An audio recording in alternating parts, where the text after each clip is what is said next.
Pierre, you want to come out here? Hey stranger, how you doing? I haven't had a chance to talk to you guys in a long time, it seems. Last time I talked to you guys, it was probably like a read through or something like that, and I appreciate you guys joining me. But I'm really here to talk about a milestone. We did it.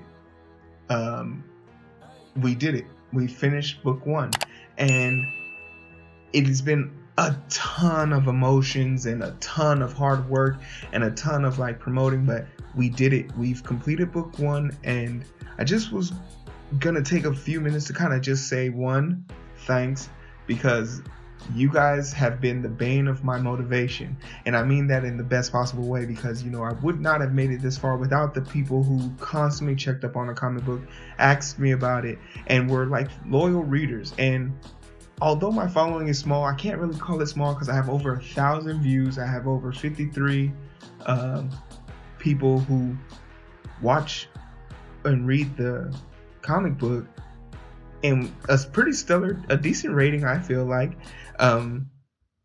Nonetheless, I feel the need to show my extreme gratitude to the people who've been backing me all this time, and I wish there was a way I could individually thank you all, but this is what that video is all about. So let's just jump into it.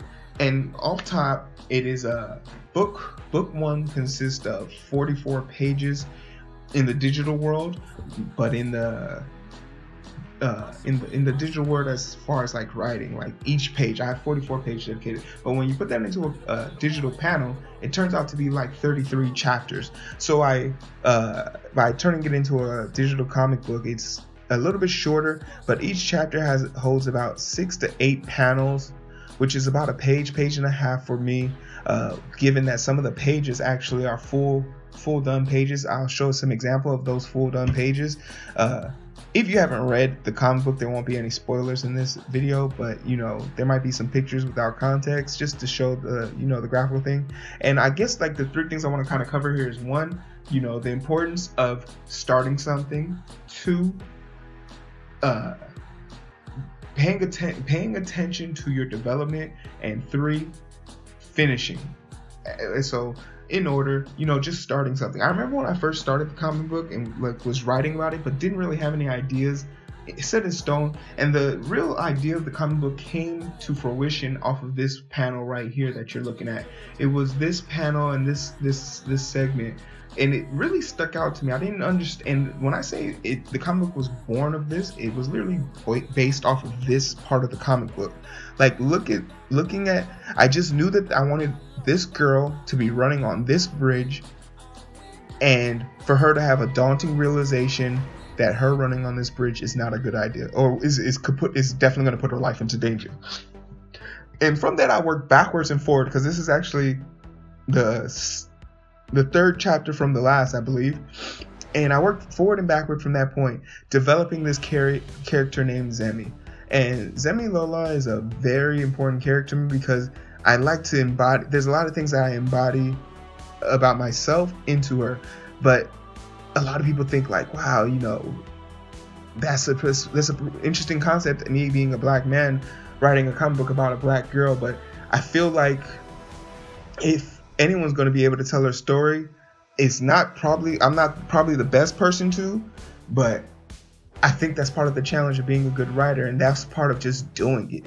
You'll learn how to write, you'll learn how to edit your stuff, you'll learn how to use the software to cut up and draw these images. And even as I'm showing you guys these finished pictures, compared to pictures like this, the newer versions of this picture, you can clearly see that there's been a dramatic advance in my skill set. So not being afraid to just jump into it and have a good time, and be confident in the fact that you're going to create some awesome things, and they might not be that great, but it's all that's important is that you start. And you don't need the most expensive stuff. There's a bunch of free things out there. I use Krita, shout out to them. I post on their Reddit all the time. But you don't need the most expensive things to create. You can literally do this with anything. And I want to be able to say that I'm proof of that. Look at me, I did it. And I started with nothingness. I literally wasn't drawing on this computer when I first got it. I have a pretty decent computer now, a desktop, but I was using a $300 laptop to start the earlier versions of this comic book. And man, those were some rough times, but because of those rough times, I am now a lot more adept and able in my artwork and my style because I learned on such a tough learning scale. And going to the second thing about, your improvement, watching your improvement, here's a before and after sketch of like two panels side by side, and you can just see just the drastic change and how this pops up at you. Don't sit here trying to make each panel better. I went back after about 6 months and updated this comic book panel because, believe it or not, when you're drawing and coloring straight on for 3 to 4 months, you get bored.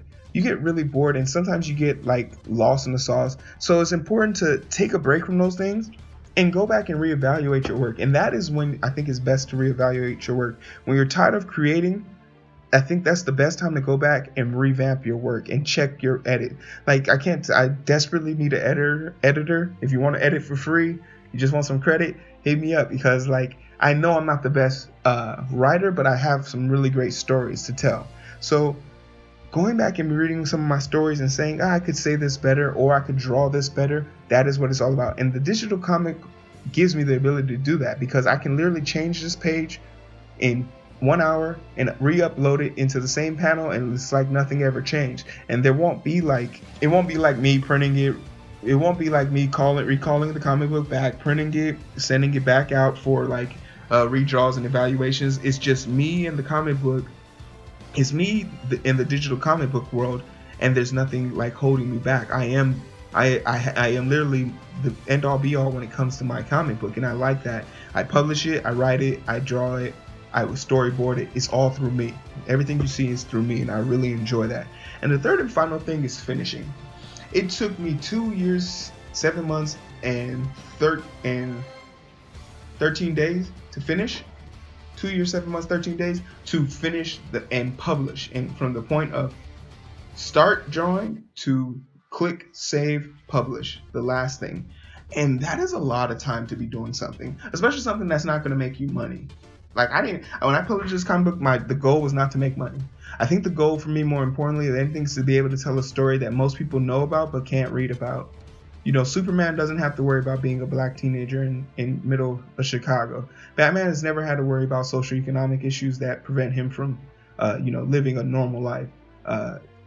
Iron Man is never going to struggle in the world of poverty.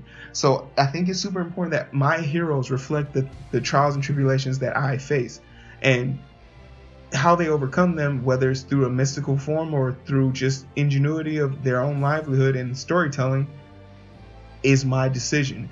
And I think I really am excited for the next cover of Comic Book 2, because I think it defines how I feel about the comic book world as it is. There are a lot of heroes out there, but there aren't a lot of heroes that look like me. And a lot of people are saying, "Oh, come on now, Heero, what are you talking about? You got Black Panther, you got all that." Black Panther was made by Stan Lee. Stan Lee grew up, and once he blew up, there was no looking back. We're literally still talking about his creations almost 60, 70 years ago. And while that's not like anything to be negative about, I think it's about time that we add some more characters to the universe of heroes. There's more than one type of hero, and my hero seems to be a black woman. A lot of people think that they're God. I'm inclined to believe that too. So no matter where you are in this life, as far as creating is concerned, I want to implore you to please finish it. Find a support group. Find those people who believe in your dreams and aspirations. If you don't have enough motivation in yourself, to continue to motivate you, because I think it's super important that I acknowledge the people who came and watched my comic book, and every time I plugged them or tagged them in it, they didn't, scoff at me or resent me for putting them in that light. I think they were appreciative that I was keeping them abreast of things that I was doing, and they wanted to see the stuff that I was doing and making sure that I saw it all the way through. So I can have appreciation for those type of people. I can have an appreciation for the people who wanted to see me at my best. So from me to you, we're all strangers to one another until we decide to identify with one another. And I hope I hope that a lot of people identify with me by reading my comic book, because it is a part of me.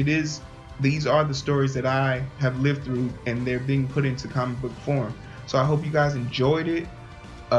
Book 2, I am currently drawing, or not even drawing, I've already put it all in ink and I'm coloring it. I'm actually on page 3, so that would make it chapter 6. And the opening story, I have to tell you, is pretty amazing, and I haven't decided if I want to publish it yet. I don't know if I want to put it out there, because the goal was just to publish one comic book, and I ended up publishing a 44-page by 33-chapter comic book. And I was thinking about making a hardcover and just having it as my own keepsake. And then a few people were like, hey, when is the paperback coming out? And I was like, paperback? Like, I didn't even think that this was something that other people would want. But in truth, the comic book has touched a lot of people, and some people are purists. Like, they believe in reading the comic book in this physical form. So if that's what it takes to get people to recognize my comic book, I think I'm willing to take on that first thing. And I think I might make it in the sense of, like, pay whatever you want for the comic book. I'll go ahead and make a certain amount, but you know, you pay what you want or whatever you think it is worth to you. Me personally, I wouldn't pay more than $5. Actually, I take that back. Me personally, I wouldn't pay more than $1, because that's how much the Dragon Ball Z comic books used to be when I first bought them. So whatever you want to pay. If you want to pay a penny, you can do that too. I don't know. But I'm still thinking about it. Letting book 2 out, I don't know if that's something I want to do. It's definitely a major upgrade in my writing and storyboarding and technique, and just a lot of the nuanced tricks I've learned about coloring and drawing things. Like, remember when I first started, I didn't know how to draw hands and cars, so I've made sure that those are things that I no longer have an issue with. But if you guys are interested in keeping up with me or the comic book, I publish the comic book in 2 places. On Tapas, I only publish it as I update the older comic book pages. So this will be, on Tapas, will be the newest version of the comic book, while on Webtoons it's the completely finished chapter. But I think there's like legitimately 2 chapters that aren't up to date, and if you're interested in like catching up with that, then you can do it. You can just read the whole thing right there for free, absolutely, right now. When I do print out those paperback and hardcovers, I will probably remove the comic book. I'm not sure yet. I haven't decided. I don't really know how to handle it or how to do it, and I'll probably seek some guidance from a good friend of mine, Louis. He publishes a book, Million Oranges. It's a bunch of great children books. I think like I'm gonna reach out to him and kind of get some advice on that. I'll put the information for all his children books below, and there's probably gonna be a video about his books on my other channel. So if you're watching this and you've made it this far, please like, share, subscribe. All the information will be in the description below. Feel free to hit me up and let me know what you think about the comic book. If you do read the comic book, please leave a like, please leave a share. Let me know what you think about it. I think, especially coming from the artist's perspective, people giving us feedback on our work is one of the most enduring things you can do for an artist, because it just lets us know that someone recognized our work, and that's a humbling feeling to create something and someone to recognize it, good, bad, or ugly. I think it's all taken in stride and it's all useful to us in the end. So I appreciate you guys joining me. In the beginning of this, we were strangers, and I hope we've gotten a little bit closer since then. I don't really know if I'll be posting much on this channel anymore, because not anymore, but anytime soon, because I haven't done anything big yet with as far as the comic book, because all I'm doing right now is coloring, and I don't really post me coloring. It's always drawing, and I am sketching out book 3 right now, but I'm probably like on page 24, so it'll be a long time before I get back to ink. But I was thinking about making this channel while this is going on back into my like gaming and movie review channel. That's something that's been on my mind. So if you think that's interesting or something you want me to do, let me know. And take care of yourself today. Appreciate it. Bye bye.